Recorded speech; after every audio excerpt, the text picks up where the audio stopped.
On this show, you'll find inspiration, motivation, and advice from experts, as well as valuable tips on how to get started or improve your business. Let's dive into how you can begin and grow your wisdom business. Inspiring others looks different for everyone. How will you inspire?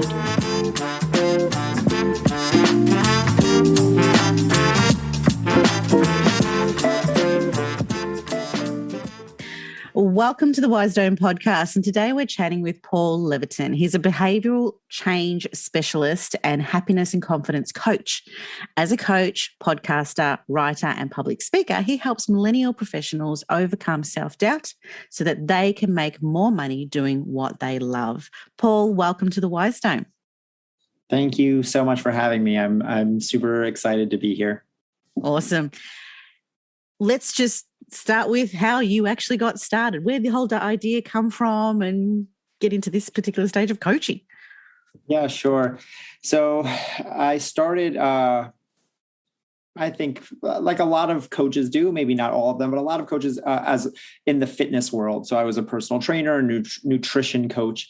And then that kind of led me to mindset, right? Because everyone understands now it's like fitness and nutrition are all about mindset. Yep. And through my education and through my experience as a coach, I really leaned into that because I kind of realized I was like, well, fitness is certainly important. I'm never going to say that I talk bad about fitness or nutrition, but it's not as important to me anymore as I think people make it out to be. Everyone's all about weight loss and scales and stuff, but I'm like, there's so much more stuff that it's like what goes on up here between our ears. That's really the key. And when you unlock that, then you can get the other stuff. So that kind of was what I started to study, because the question that became very interesting to me was like, why don't people do it? Whatever it is, whether it's lose weight, start a business, have a relationship. It's like, why do people have a thing that they want to do, but then don't do it? They don't commit. Right. Like everyone says, I want to lose weight, but they don't lose weight. I want to be rich, but I don't be rich. I want to have this, but I don't. Right. It's like, we have the answers. The internet is there. We know what to do. Yeah. So that's why I started studying behavior change and how do I help people actually change? And that's what I became very interested in. And then I started to help people with self-confidence because that was just what people wanted, right? People came to me to lose weight. People came to me to be whatever it was, but it was like, well, why do you want to lose weight, right? Find your why is something we always talk about. And people would always say, oh, well, when I lose weight, then I'll be able to be happy. Then I'll be able to be confident. Then I'll be able, but it's like, I don't think that's how it works. I don't think that you lose weight or get a certain amount of money or reach a certain amount of status and then become happy or confident. Yeah. So what I do with my coaching is I put in place the internal guardrails and the mapping, so to speak, to help people find that true self-confidence and that true happiness so that they can then go about living their lives in a way where they can receive all that other stuff. Right. So I think people have it backwards. It's like, I'm going to be rich and then I get this, but it's like, you have to be that person on the inside, then you'll take the actions that line up with that. And then you just happily become healthier, happier, more successful, more whatever it is that you want to be. So that just became what I became very interested in myself, and my coaching kind of evolved naturally like that. Yeah. And it's a good point that you make there. It's like, you've got to have the foundation set right in the first place. And the foundations start with you, don't they? When it comes to actually, the end result, some people just don't recognize, do they, that it is really, you've got to have that drive and that mindset. And like you said, the why. And when it came to actually starting, so let's go into the whole business side of things to the extent, you came up and said, okay, you've obviously got the audience there. There's the need. How did you actually start the process of going, okay, well, I'm going to start coaching? Was it just a word of mouth thing, or did you just, how did you go about setting that up? Right. So, I mean, it was easy and hard at the same time, in the sense that, again, I was coaching for a long time, but I was fitness coaching. Yeah. And I was coaching in person. I worked at a gym. I did nutrition. I did all that stuff for a long time. And so this transition came when I wanted to leave the fitness and the nutrition behind and work solely on mindset. So I did have, an audience. I had people that I've been talking to. I've been working as a coach for many years. I have a lot of experience. I have certifications. I have licenses. I have a lot going for me. But then there's also the fact of, it's still hard, right? As much as you understand, and someone listening to this might understand that people need that. Yeah. People don't want to hear that. People want to lose weight, and they want money, and they want sex, right? That's what that we know, as anyone who knows marketing means that's what sells, right? It's like sex, money, and image. That's really it. Yep. Right. Exactly. Right. So telling people, people can nod along and be like, yeah, I kind of understand mindset is important, but getting people to sell that when you're competing against the skinny teas and the tummy wraps and the this and the that and the other stuff, it's a harder fought thing. Mm-hmm. But that was still what I cared about and where I wanted to plant my flag. So I've been doing this for about 2 years now. Yep. And I do one-to-one coaching, and I do standalone courses. So but it started with kind of that transition of giving people things that, again, the end goal is always whatever you want. So that's always how I explain it to people. It's like, if you want to lose weight, this will help you. If you like, it's not like I'm not telling you not to lose weight. My point is that we don't have to focus on the diet, the exercise. What we have to focus on is my most recent course was called How to Quit Quitting, right? It's all about how you self-sabotage yourself. Yes. So I don't have to talk about your specific diet stuff. What I have to tell you is, how do I get you to stop sabotaging your own diets and stop getting in your own way? So, this is just the concept of going upstream. We're just going above what the normal problem is. Yeah. And it kind of supersedes everything else, because now it's like, okay, whatever your thing is. Again, I've had in my last cohort of my course, I had some people who wanted to lose weight. I had someone who wanted to start a business. I had someone, someone who was in a business and wanted to, he was an employee and wanted to rise up the ranks a little bit. But all of this stuff is the same, because we're just talking about human nature. So when we can figure out the mindset stuff, again, the stuff that causes you to self-sabotage, the stuff that causes you to get in your way, that's when people can really make something click and move forward with it. So that's how I position this when I'm talking to clients, on my social media, on my podcast. I have a podcast as well called Happy Healthy Human. It's all about, I just talk about this stuff all the time. Yeah. And through my audience in all those various places, some people connect with that. There's plenty of people who go, no, just tell me what to eat and shut up. And those aren't my people. And that's fine. I want the people who are ready to do the deeper work. And did you find there was a bit of a, like you mentioned, you did the physical training and everything, like you were training people and so forth, and going from that into the whole mindset side of things, did you find any resistance or anything? So like, obviously if you're in the training process, you're training people with word of mouth saying, hey, I'm also a coach in mindset and everything. Did you did you follow that path in creating that audience, the following and so forth that way, in a sense? Or did you just literally just go straight onto social media and go, hey, this is me, and then just grab your audience that way? Well, no, yeah, I definitely, because I was doing fitness stuff for a long time before. So like my Instagram, everything I had to reposition in a sense. And even my podcast, Happy Healthy Human, it was a lot about health in the beginning, where now if you look at the more recent, it's less about health and more about the happy side of things, the mindset side of things. But in my Instagram, I was, if you scroll back a couple of years ago, I was the guy posting workouts and posting this and posting that. And that's why I had to take a really hard line stance and cut that out completely, where I used to do mindset around fitness, I was kind of, but people still were coming to me for the fitness stuff. And again, I can help people with that. It's just not what I like to talk about. Yeah. So if you look at my social media now, there's nothing about fitness. It's just purely me talking like this. There's no me with my shirt off or me doing pull-ups or push-ups or anything like that. It's just like me talking to the camera, giving value, because that's what I want people to come to me for. Again, I want to find the people who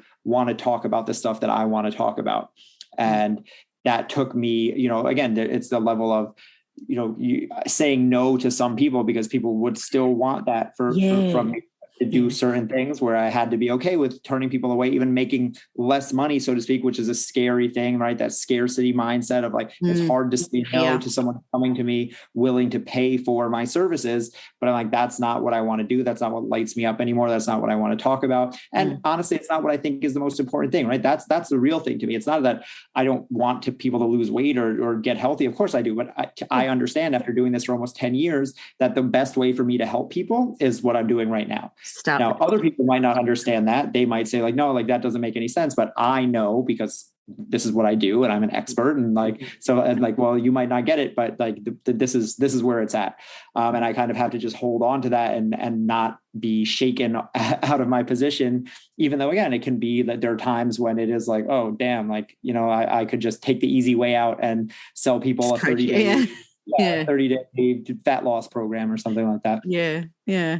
I know it's very hard, isn't it? When you come across a barrier and you're thinking, oh God, I could easily just revert back to the old way, but you've got to be persistent, don't you? And that leads me to the next question. How have you grown yourself by creating this wisdom business that you've created?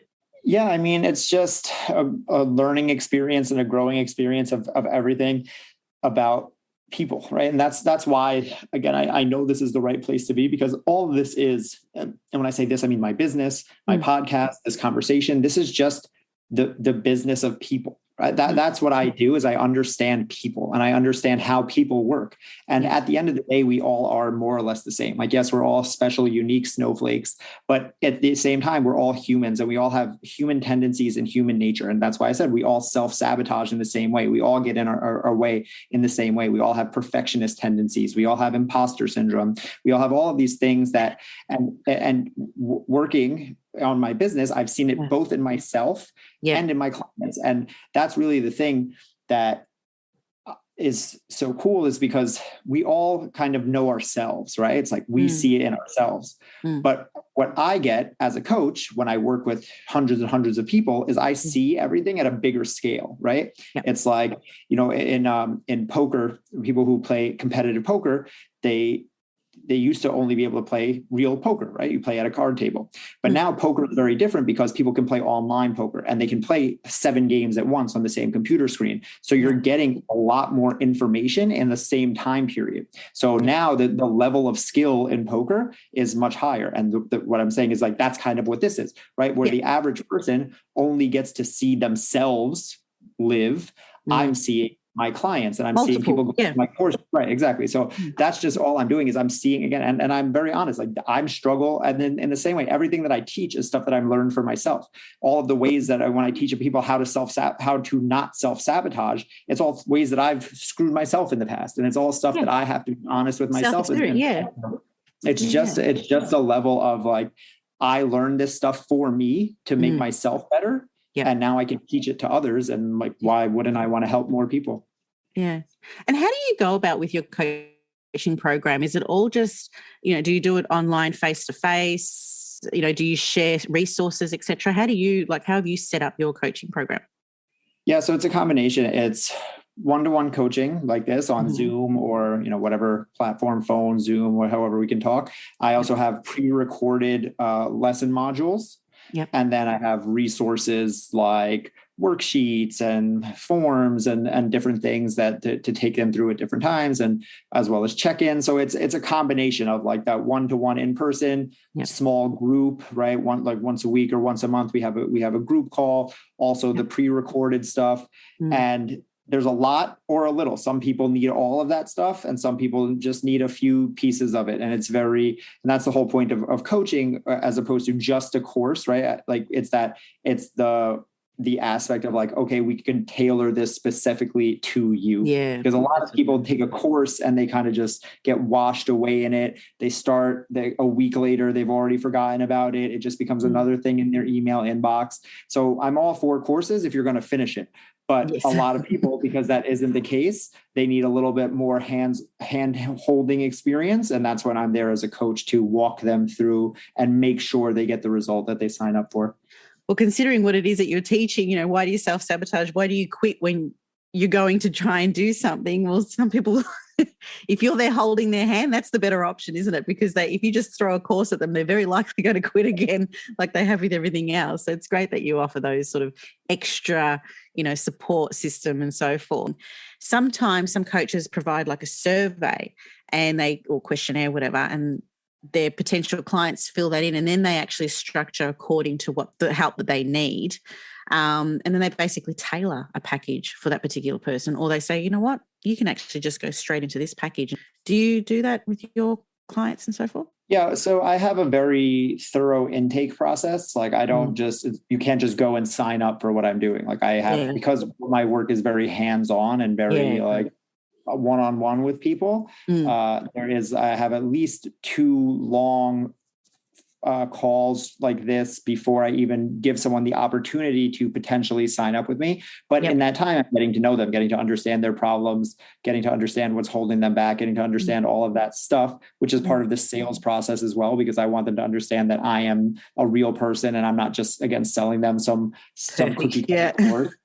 And that is a part of it. Now, I do have different things that I offer depending on what they need and stuff like that. But the general framework is still the same. It just might be, again, the modules that I send them. Some people need to learn about habits. Some people need to learn about self-talk. Some people need to learn about the fitnessy stuff, right? Some people have the mindset, but they just need their handheld because they don't understand, again, how to build their daily routine or something. There's a million different things it can be. And that's the thing, is like the small details don't really matter. Those are plug and play. It's the grand scheme of thing of how do we get people to commit and take action and stay on the path, right? This is the whole thing of not self-sabotaging and not quitting. Right. My course is called Quit Quitting. So you can quit quitting on yourself, because if you stay in the game long enough, you will win. That's the precipice of my entire idea. It doesn't matter what you're doing. Again, if it's fitness, if it's health, if it's business, if you're an entrepreneur, the entrepreneurs who win are the ones who are in it for the longest time. They're the people who don't hit the first speed bump, second speed bump, third speed bump.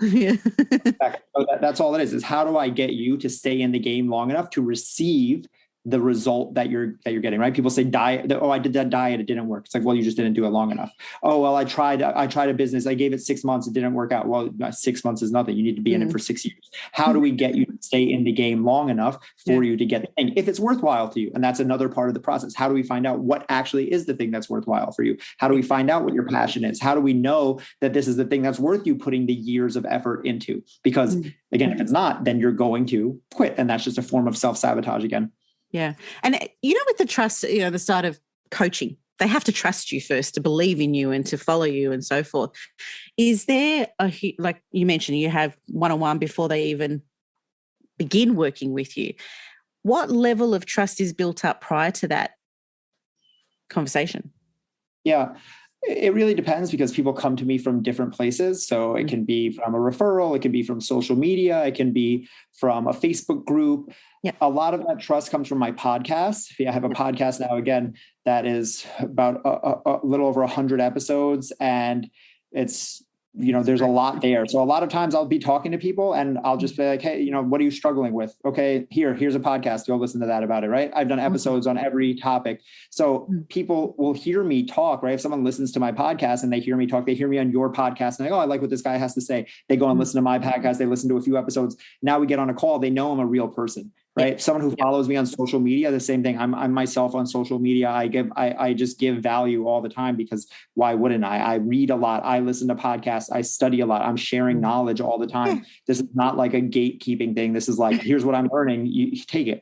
But still, the fact of the matter is I can give away all of the information and people still need some help. So the point is that that's the whole thing, is that like people listen to, a lot of it comes from my podcast, that trust of like people who have listened to me talk for hours. I've had someone, DM me on Instagram, like, I just listened to 80 episodes of your podcast. Like, what's next? Like, that's someone who clearly trusts me, right? That's someone who wants to work with me. And, before we've actually had a conversation one-on-one, they know who I am. So that's a lot of it is like that. And that is, the benefit of social media, the benefit of a podcast, a newsletter, all of these things that I do to keep in constant contact and constant touch points with my audience, so that when they are ready, when they need help, they know that I'm the person to go to. Yeah. So, what would you say, what advice could you give to anyone else who is looking to start up a wisdom business, and how, based on your experiences, would you find is the best way to really build that trust, build an audience, and just take it from there? Yeah, 100%. So, as you mentioned in the intro, part of what I do is I help millennial entrepreneurs who want to make more money. And again, I do that through self-confidence. That's what a big part of this is having the confidence to go all in on yourself. That's why I say that, because so many people have that idea. So many people have that job that they hate. So many people of my friends, right? They're like, oh, what you're doing is so cool. I wish I could do that. Like, well, you can. Like, there's nothing special about me. That's really what the whole, again, idea behind this is. But you do have to know what you're getting into. And that's a big part of, I did the same thing in fitness, right? When I was a fitness coach, someone came into me, the very first conversation I had to them, I was like, this is what it's really like. I know what Instagram has sold you, this dream that you're going to work out for 30 days, you're going to have abs, you're going to drink some tea, and it's going to be all good. That's not what it's like. Here's what you have to look forward to for the next year. And in the same way, that's the conversation I'm going to have with someone here to be like, hey, you've been sold a dream of what entrepreneurship is, all sipping fruity drinks on a beach and traveling and this, that, and the other thing.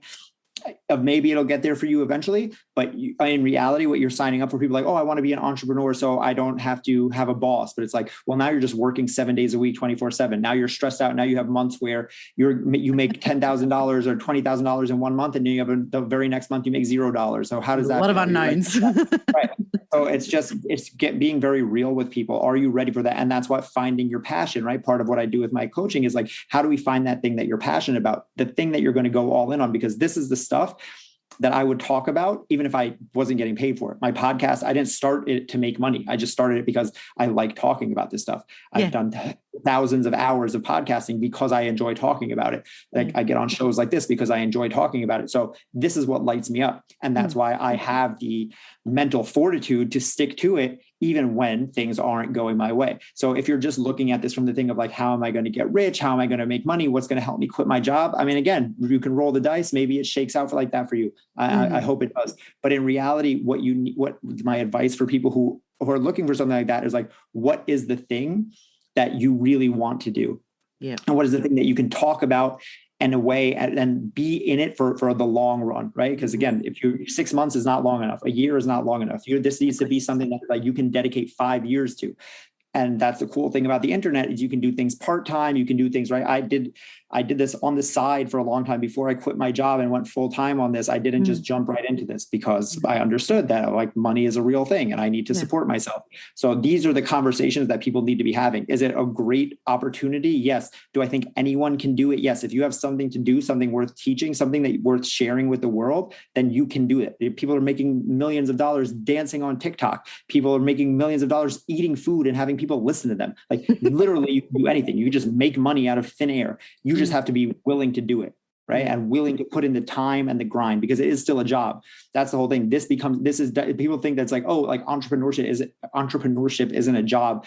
Being a coach isn't a job. It's a cool, like fun time, whatever. Yeah. No, it's still a job. It still sucks. There's still days where I'm like, God damn it. I have to make social media content. I have to edit podcasts. I have to do whatever this stuff is. There's certain parts of it that I don't want to do. And that has to be the stuff that you're okay with. Of course, everyone wants the laptop money and the this, that, and the other thing. It's like, what are you ready? Are you willing to take the shitty parts along with the good parts? And if that is, then you can make it. Good answer. I love it. It's realistic because it's so true. It's not as glamorous as everyone thinks it is or whatever. There's always the crap behind it. With respect to what people find in you and what they're attracted to with you as a coach, what would you say that is? What's your essence?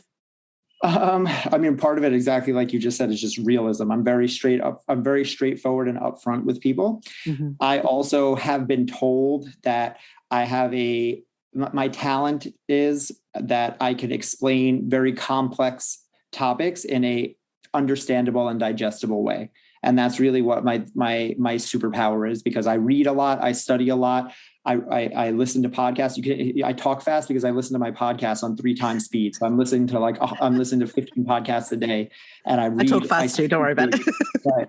I speed read. So I read like 100 books a year, and like I don't expect anyone else to do that. But what I can do, because I like to do that, is discern down all of that information and share it with my clients. Right. And I tell my clients all the time, don't Google things anymore. Just ask me, because I'm not saying that I'm smarter than Google, but I'm saying like, if you Google again, what's the best?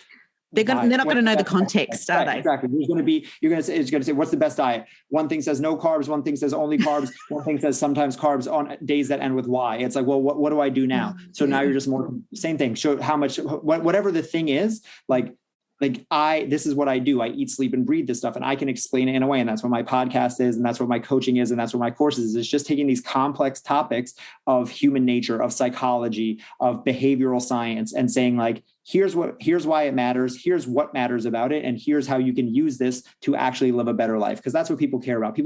There's so much out there about serotonin and dopamine and all this stuff. And it's like, I don't care about that shit. I just want to know, how do I live a happier life? That's what I want to know. So that's what I get to the root issue with my clients and with everything that I do. Yeah. And you've probably answered this in a sort of similar way anyway, but what legacy are you looking to leave? Business, personal? It's a funny one. I don't really care about a legacy. I think about that all the time. Like people ask questions like that. It's like, I just want to live a good life. That's it. Like I want to live I want to live a good life. And that means I will need to live, all of my days need to be lived well. And everything I have to do has to just lead to that. I don't care about like in that way, I will leave a mark on the world because that's how it is. But it's not like I had this dream about making this big thing or something like that. It's like, I want to live the best life that I can.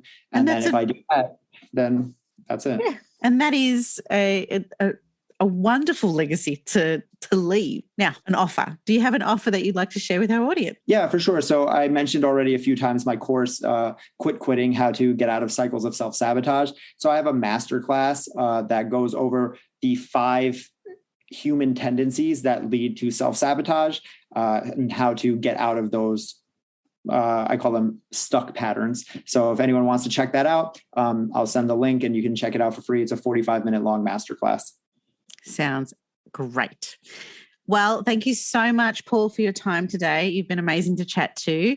All the details and everything of Paul's offer will be in our podcast summary below. Be sure to click on the link and don't forget to subscribe. Thank you so much again for your time, Paul. Thank you. Amazing. Thanks for listening to the Wise Dome podcast. If you enjoyed and have been inspired by this episode and you'd like to support the podcast, do subscribe and please share it with others. Post about us on social media or leave a rating and review. To catch all the latest from me, Nikki Kelly, you can follow me on Instagram at Wise Dome Podcast, WISEDOME podcast. I'm Nikki Kelly. Thanks again, and we'll catch up next time.